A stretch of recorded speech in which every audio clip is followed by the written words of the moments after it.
Firstly, the major psychological disorder illustrated in this video is OCD or obsessive compulsive disorder.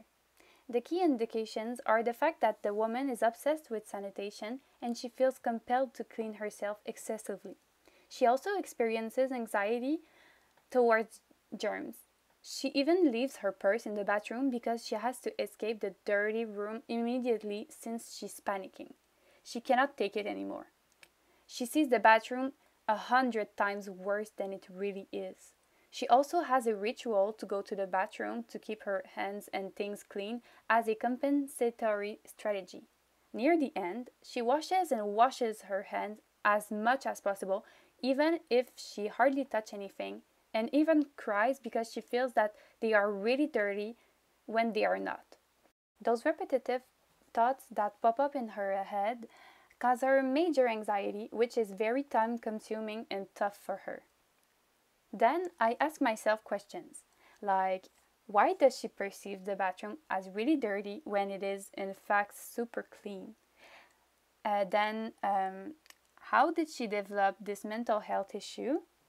Why does she have OCD and what happens in her brain? Psychodynamic and psychoanalytic theorists think that OCD works very similarly to anxiety in the sense that there's a leakage of unconscious impulses into consciousness. Those are unwanted thoughts that they are experiencing. Though these theorists also think that people who have OCD don't want other people to see their anxiety, their frustration, or their sexual or aggressive drives within them, so they use their compulsions and behaviors to keep all this unconscious material beneath the surface. Behavioral perspectives see OCD as prepared conditioning. Indeed, OCD use compulsivity behaviors operantly. The compulsions would act as negative reinforcement. Those people sometimes have really bad unwanted thoughts running through their head, so they create an action, a compensatory strategy, to remove the adverse stimulus in order to feel better. Cognitive perspectives think, think that OCD comes from a dysfunctional pattern or a set of beliefs, as any anxiety disorder like self-defeating, cognitive errors, oversensitivity to threats, sensitivity to anxiety, and misattribution of panic sensation. Finally, biological perspectives note that the fact that GABA, a calming neurotransmitter, may be in deficit in the amygdala could have an implication in OCD. This makes a person more tuned to emotional stimuli. They cannot calm their brain. However, serotonin, a mood transmitter, could also be in deficit since serotonin usually keeps the body calm and happy.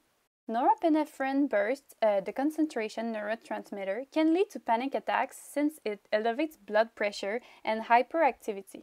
However, less norepinephrine can also lead to anxiety and dysphoria. This video is important to the study of mental health and of abnormal psychology for many reasons. Watching it could help mental health professionals to better understand what it is like to have this kind of OCD. Without watching the video, they could think that the woman is exaggerating and that OCD may not be that serious. However, the video would help the professionals to understand what people experience and see when they have this illness. By putting themselves in this woman's shoes, they will maybe see things that they had not noticed before or realize how difficult and different life is for someone who has OCD. Therefore, they might come up with new ways to help people affected. This video could also change a professional's perspective on the subject and bring him to revise his methods. Since the start of COVID-19, everyone wants to wash their hands excessively and not to touch anything like the woman in the video. It is the only way for them to feel safe in the pandemic. People are becoming extremely careful and scared of bacteria. They are afraid to die. They see everything as potentially contaminated and they avoid public spaces. This really resembled the case of the OCD woman. They prevent themselves from living a normal life without barriers. The masks and the disinfectant also remind me of the little ritual the woman in the video had.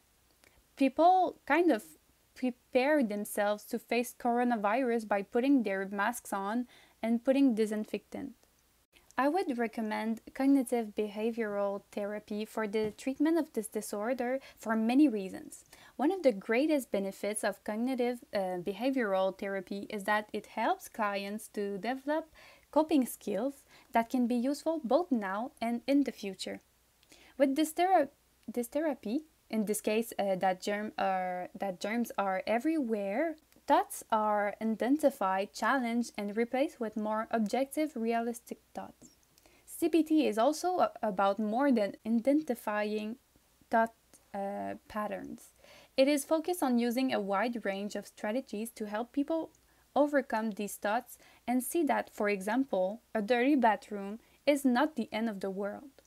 Behavioral therapy would be also good for its systematic desensitization technique that would make the patient face a gradual exposure to his fear of germs.